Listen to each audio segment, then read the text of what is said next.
Well, greetings from the eccentric man, and it's a week on from the Warlord GT, and I've had time to put my thoughts together and think about how it went. And so what we're going to do is going to go for a review of the day, but we'll have a look at the games that I played and talk about the opponents and talk about how the event changed from last year to this year and how we felt it went and what's in store for next year.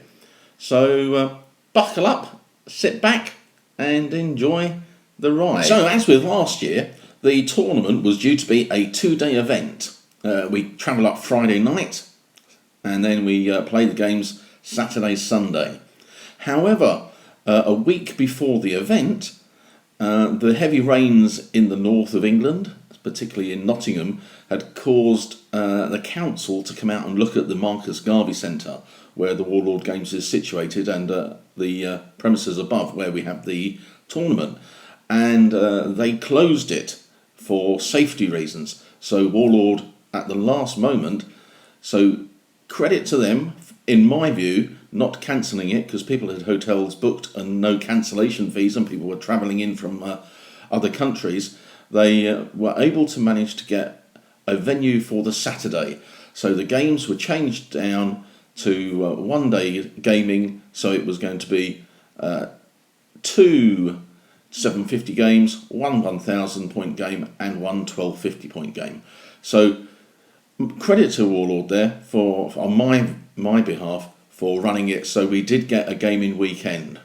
If you follow my channel, and I recommend looking back and going through my video of the 2018 Warlord GT and my thoughts, there was a number of things which I said needed to change, and looking at Warlord's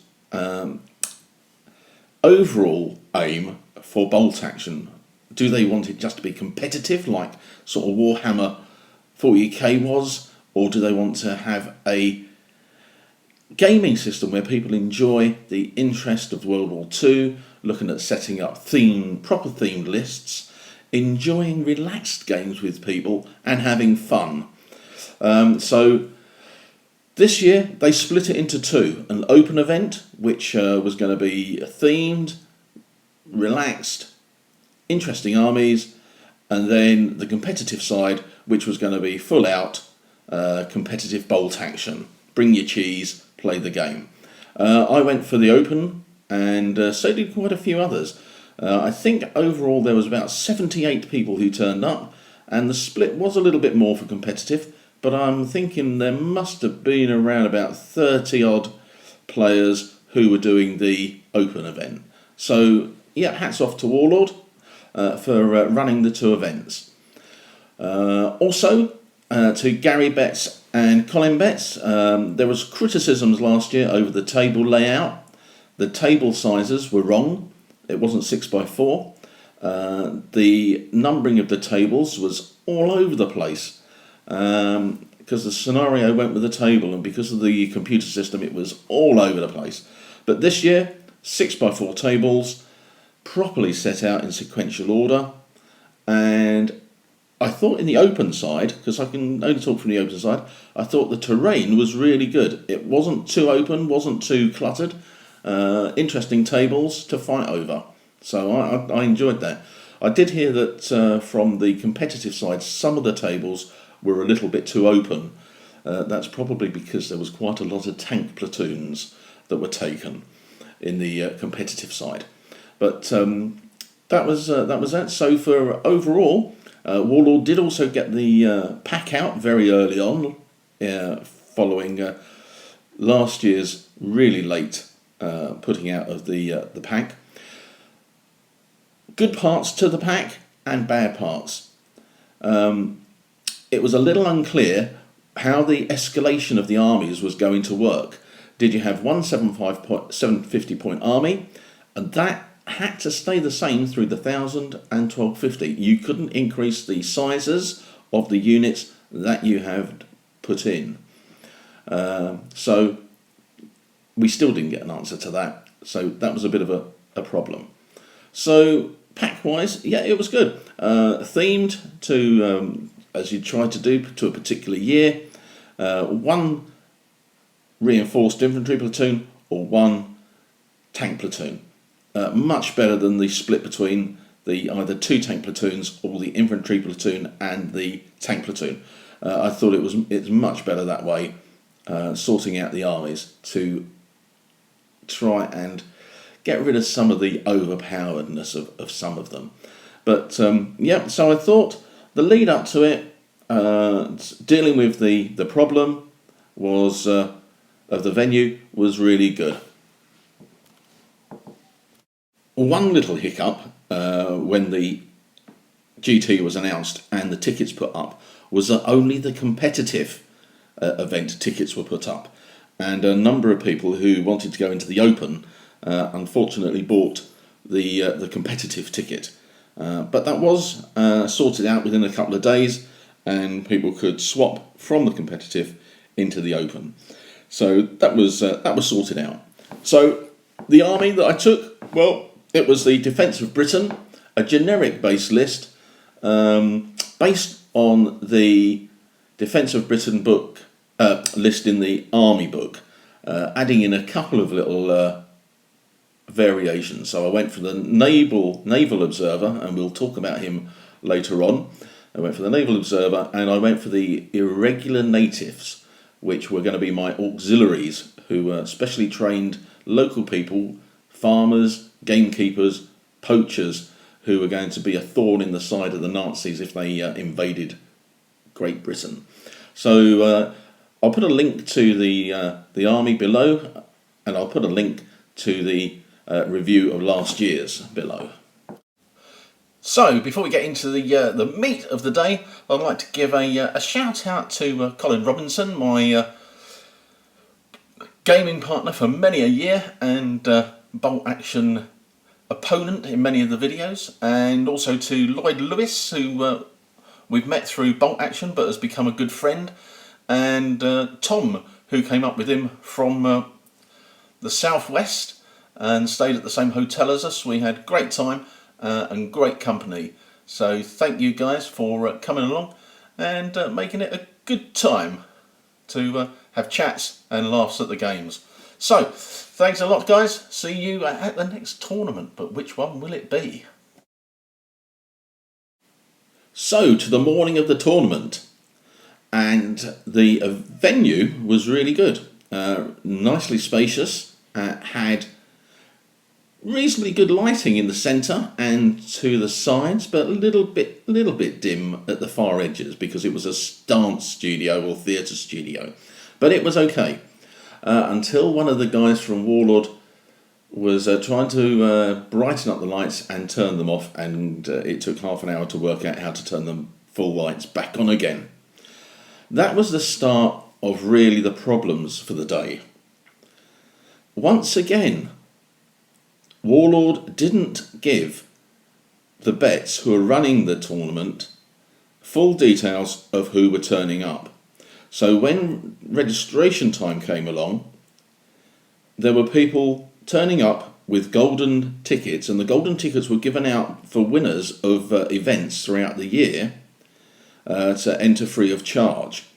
But it would appear that nobody in Warlord, or perhaps the stores, were passing the information of the names to Warlord Games. That sort of goes in with a lack of information from Warlord Games throughout the year. You would expect a Facebook group or a forum group specifically dedicated to the Warlord GT, where Warlord would put out information to the participants, and that could have all been dealt with there.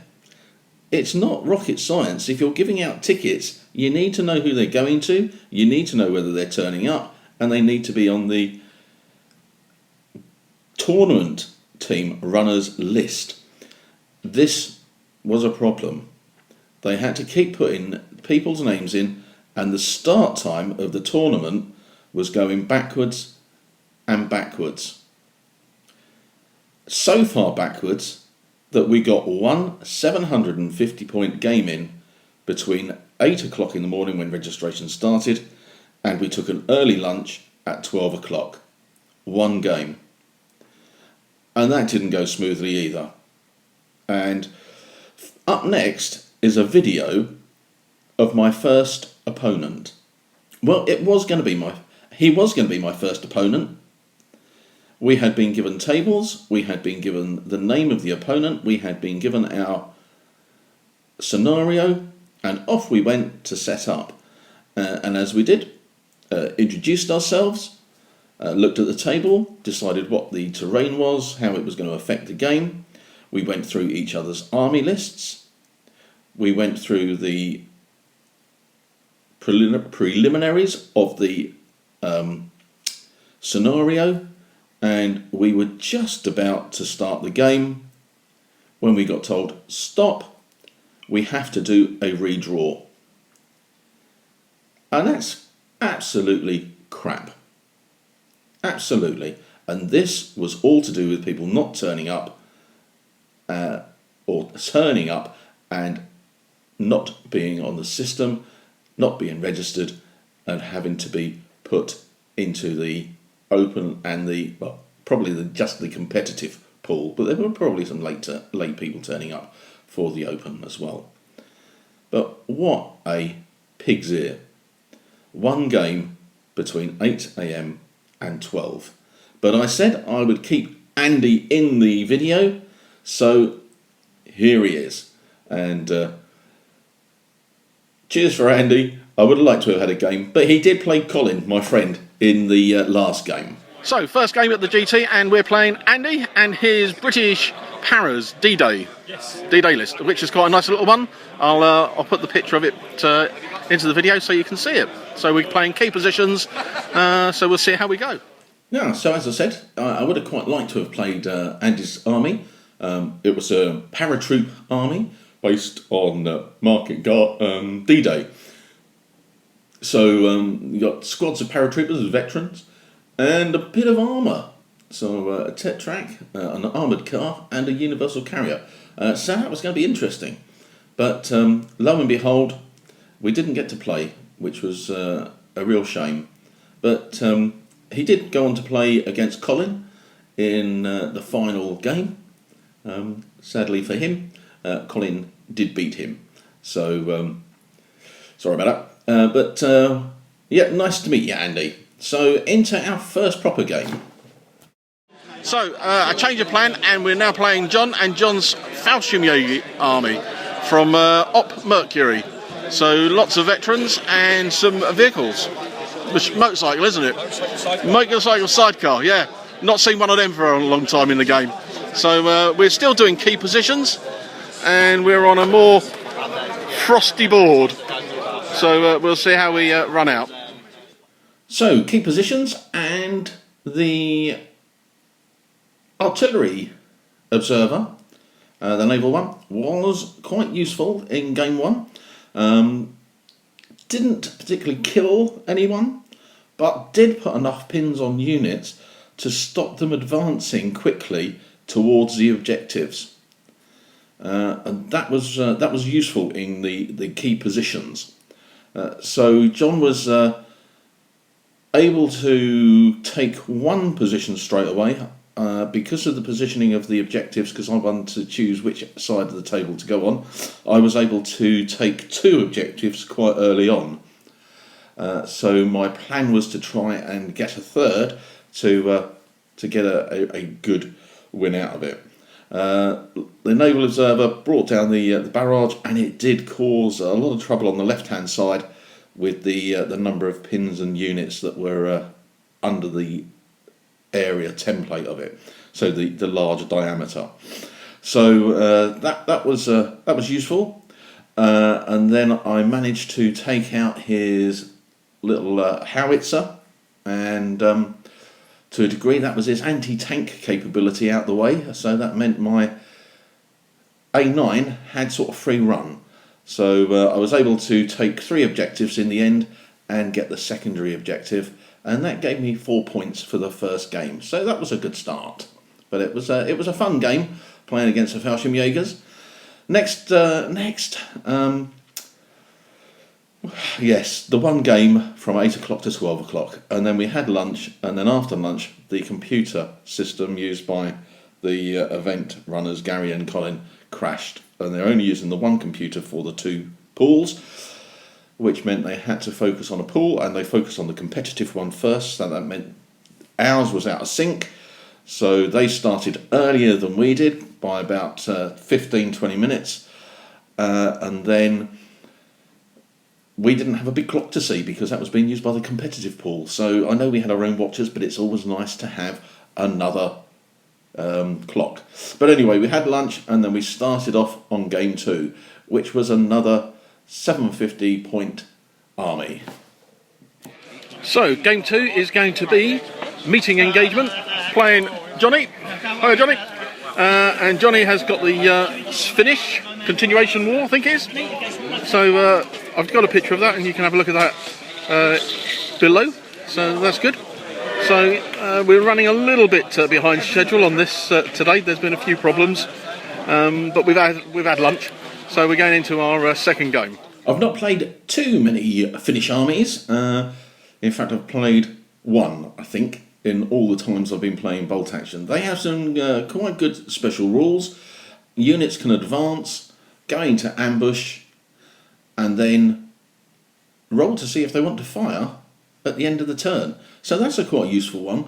Or, if they go into ambush, they get a +1 for shooting from ambush. So yeah, quite useful in that. Didn't have the big tank at the back or the transport, but yeah, quite a tricky little army. Regulars and veterans, and the big gun there and the mortar. Again, the naval observer was very useful. I think we managed to kill the big gun to give me a points up already, and I think we were able to take out his mortar observer, I think, on this one. But again, it did cause the troops under the template to falter. I think I got 1 or 2 near misses, which meant D6 pins. So that is that was quite a difficult one, and I think there was a couple of rallies failed. But I was able to get a couple of dice ahead, which meant that Johnny had to chase the game, and I was able to take out a few more units with that. And as it was meeting engagement, I was more units up by the end. So that gave me another win, but no secondary objective. So we were then on 7 points for the 2 wins and the secondary objective. So that was quite good, but we were still well behind time. And then we were moving into our 1,000 points game. And again, I was up against another Finnish army. Game 3 of the Warlord tournament. We're now pushing up to 1,000 points. So I've got my 1,000 point army ready. And in this game, I'm playing Tom, and Tom is playing a Finnish army. So that's 2 Finnish armies in a row. I'm not so sure I'll have such success against this one, but we'll see how we run. So a game of hold and relieve, and this time I was going to be the defender, so I could put down 2 units. One was the veteran commandos, 6 of them, and I put down the A9 tank because it's only 7+ armour, and you can put down a vehicle which is 7+. So that went down. Commandos to take the objective straight from the go, and the A9 just to be down for a little bit of defence. So Tom set up his army and around and about, and again the naval observer did his job, put quite a few pins on units that Tom had brought on, but John was a bit more circumspect with his placings, so didn't get a large number of troops under them, but just enough to cause Tom a lot of trouble on one flank. So, and I don't think he really was in a position then to win the game by capturing it, but he certainly was in a position to cause a draw, and it was a really tight game in that respect. One thing I think where Tom went wrong was he focused a great deal of effort onto one of my units, the auxiliary units, which was in a building in my far left corner, and we'll look at that. He did have a unit that could come on from my baseline. So having played dwarves in an earlier life in Warhammer, I put my troops along the baseboard to prevent them being able to come along. I put a truck on the left-hand side, which gave a bit of protection from being charged. And then I put my A9 on the right with the armoured car to put off people coming along. He did have a Panzer Schreck, and he did have some Panzer Fausts, but fortunately I was able to take out the Panzer Schreck and sort of negate some of the troops. I did it at one stage with the naval bombardment, blow up the house that one of his units was in, so that was a big help to me. But as you can see in the picture above, I had the auxiliaries in this, and Tom did focus 3 units on them, and just by putting them down, he was whittling them away, and I did get up to about 6 pins at one stage, but they were really tough. And again, in the centre, the commandos were kept going down. Tom could have got a draw. He had 2 units which were close to being able to get onto the... Well, 3 units that were close to being able to get a draw. But I was able to run the armoured car up the airfield and take out a small team with it. And then he had 2 units, one which I was able to take down to half strength, and they go to super veterans, so he was on 11 for a leadership test. I took them down to half strength in that turn, so he had to take a leadership test, a morale test, and he rolled 11 and he had 1 pin, so they vanished. And then he had a second unit, which were another sort of a veteran unit of Finns, and again he rolled 11 and failed their leadership test, which meant that they weren't going anywhere, which then gave me the win, and I got another secondary objective. No, I didn't get the secondary objective in this one. Yeah, a win, so puts me up onto 10 points, which was really good. So, Game 4 was due to start at 3 o'clock. It didn't start until at least 5 for the open event. Competitive event started 20 minutes earlier.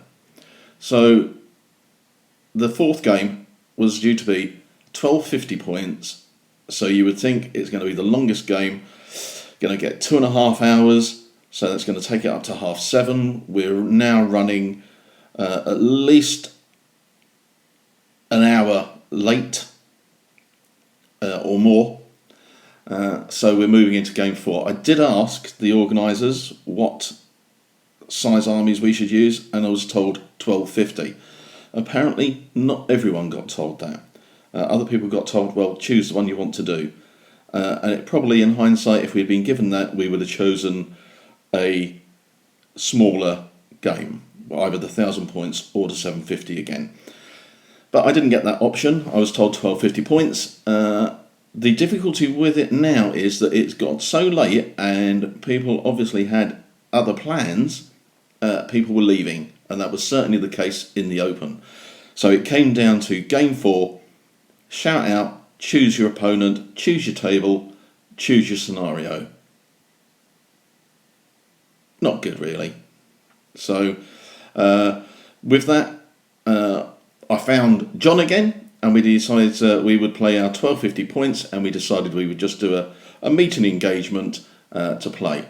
And that was what we decided. But it was a pig's ear by that time. People had gone, being told, yeah, find an opponent, find a table. And that wasn't the only problem. Because of the late start, it had an early finish. We only got an hour 45 in. And we got to about turn 3. Final game of the day, and you might recognise this person. This is John with his Faust Jaegers. I'll go into the reasons why John and myself are playing a little bit in the roundup of the video. But we're playing a final game, and we decided to do it. We might as well just do meeting engagement, and we're at 1250 points now. So the full army. You may notice that there is an odd-looking tank there without a turret, and I'll go through that in my video roundup as well. Rather embarrassing, but there we are. That's us to start playing our 4th game of the day. Yes, I had to borrow a tank from Gary Betts, who is one of the guys who was running the event. And fortunately he had a Vickers Polish tank, which was very close to the A9. It just didn't have the turret with the gun on it. I had used mine in a game of What a Tanker a couple of days beforehand and not put it back in the army case.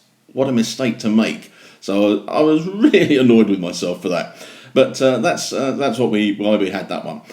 This game, a bit of a non-event really, because we were just playing the game through, and we got into about an hour and 3/4 in, and time was called because it had got to ~7. So that was it. End of turn 3, a draw, but I did get the secondary, which put me on 13 points out of 16. So I was quite pleased with that. So I thought, well, yeah, I've got a good chance of getting somewhere up there, you would think. So we waited on for the awards. However, I was quite pleased when I found out that I'd come 3rd in the open event. So that was nice. What do I put my win down to? Well, I think I must say the Naval Observer, although we didn't kill very much, the area size of the blast, or the area that was affected, is pretty big, so it did hit other units and put pins on them. So if it was a 1 to 4, it would be D3. If it was a 5, it would put D6. So that, I've got a couple of 5s, and that really did stop some units in their tracks. The A9, yep, that was really good. In the first couple of games, the 750 games, and even in the 1000 points, for the armies that I came across, the A9 was a good tank, even with its 7+ armour. So that was excellent.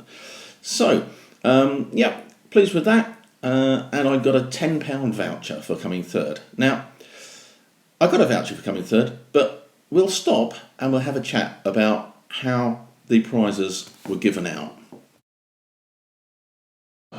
So I'll ramble on for a bit, and as while I ramble on, you can have a look at some of the armies that were there, and we'll talk about one of them in particular that I quite liked. So, yes, there was the competitive GT and there was the open open event, and everyone paid £30 for their entrance fee.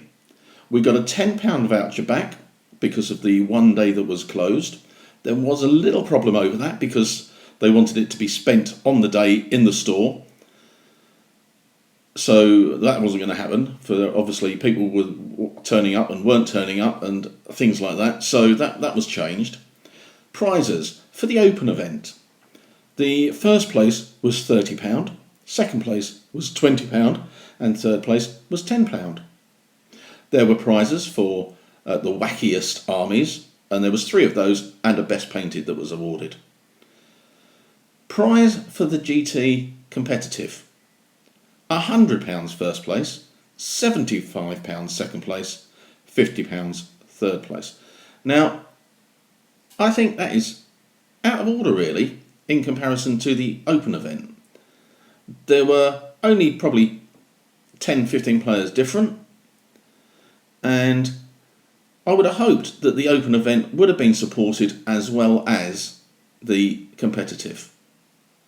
But again, what are Warlord doing? Are they just going to want to praise the competitive side? The win at all costs? And some of those people were win at all costs at some of the armies that I saw. And then the also-rans, the open. Well, they turned up for a bit of fun. Well, yeah, we did turn up for a bit of fun, but we turned up with themed, interesting armies. Armies that you perhaps wouldn't take to a competitive event because it was an open event. But it seemed during the day, and it wasn't just my feelings, I've talked to other people in the open, and they got the distinct impression that we were second class to the competitive event. So I really would like Warlord to try and sort out what their philosophy is with regards to bolt action. We did talk, the winners of the Open did chat about, well, what do we think? Well, okay, we're not doing the competitive, but we did feel that the prize awards should have been more on par with the competitive side. But not for first, second and third, properly themed lists. So best themed, best painted in the Open, best sportsman in the Open. And we felt that would have been more fitting and possibly upped the prize giving. So, yeah, I don't really know what Warlord are doing with this event. They want it to be their flagship event for bolt action. When we registered, we were given a dice, and I thought, oh good, we can use that for a turn marker, a unique turn marker dice. It wasn't. It was an order dice. What is the point of giving out one order dice? A unique order dice that you can only get at the event. It's not going to be used for anything.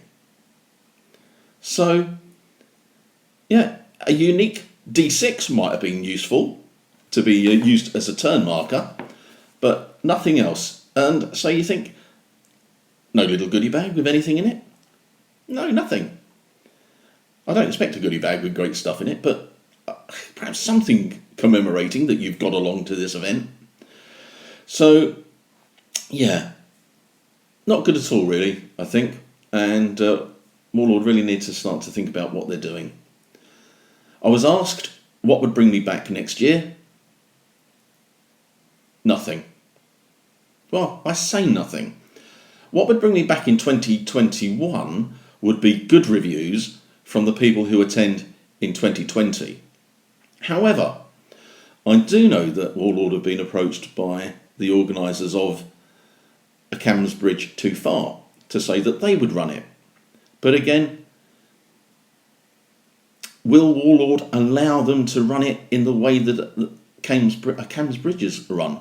Because that works. That works every year. The tables are there. The terrain's there. The game format is there. It runs more or less on time. So perhaps a change of management for the GT and people who are experienced in running a big event being given the job.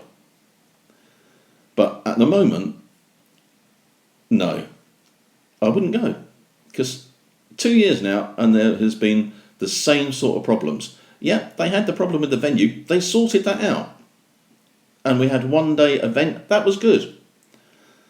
But the way that the day ran, the way that how I felt at the end of it was not good, and my feelings were not alone. I've spoken to a number of people who were in the Open event who would not look at going back again.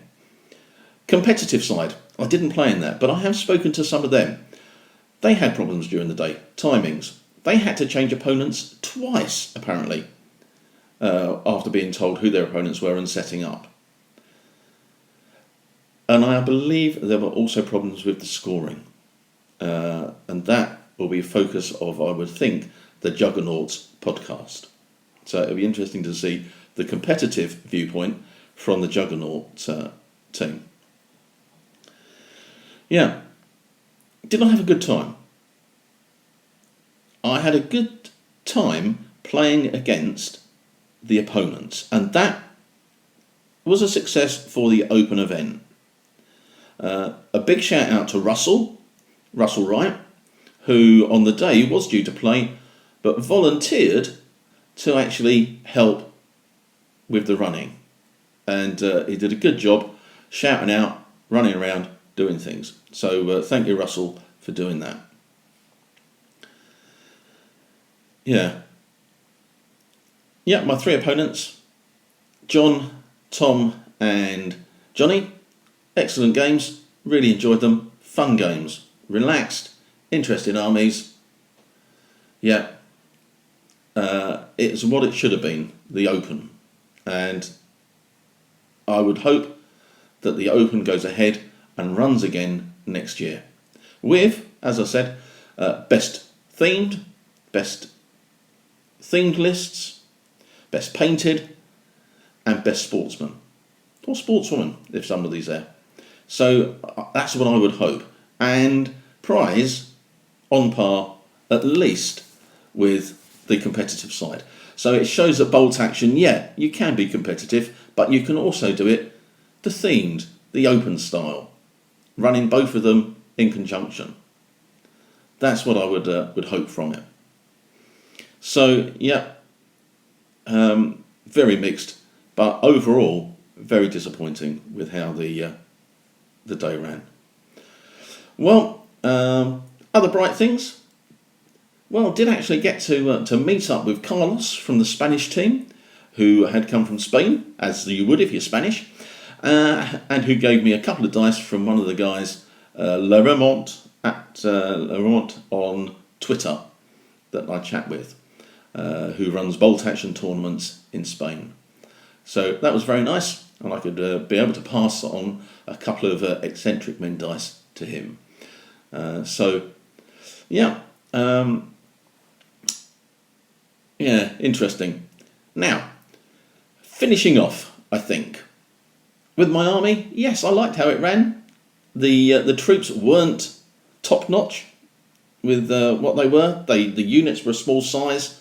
The tank was low armour, low gun, but I think balanced with the naval observer.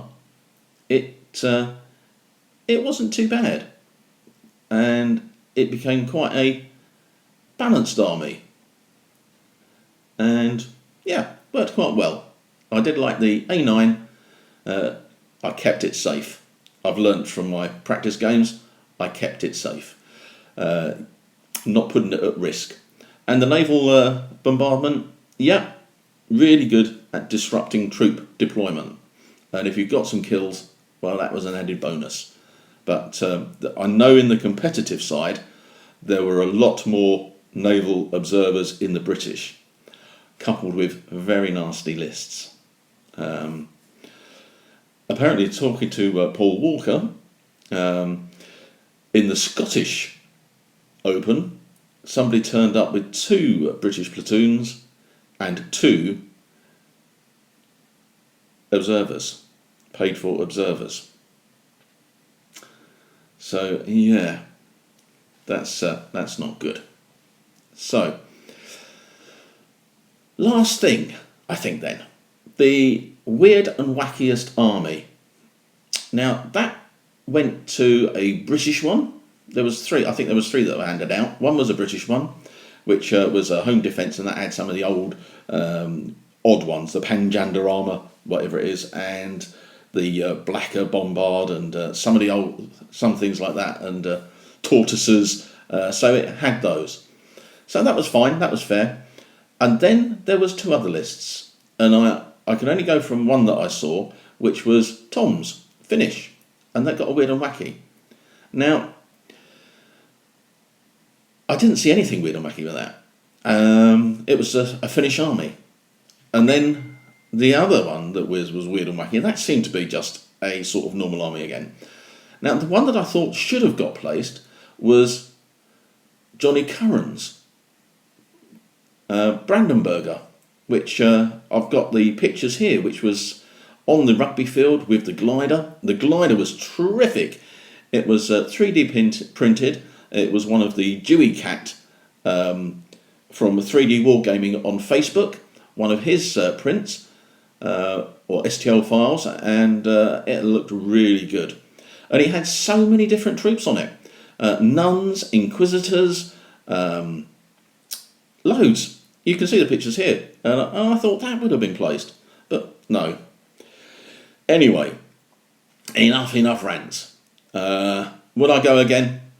Not unless they change the organisers and allow the organisers to have full range of the day without Warlord sticking their oar in, because I think that caused some problems.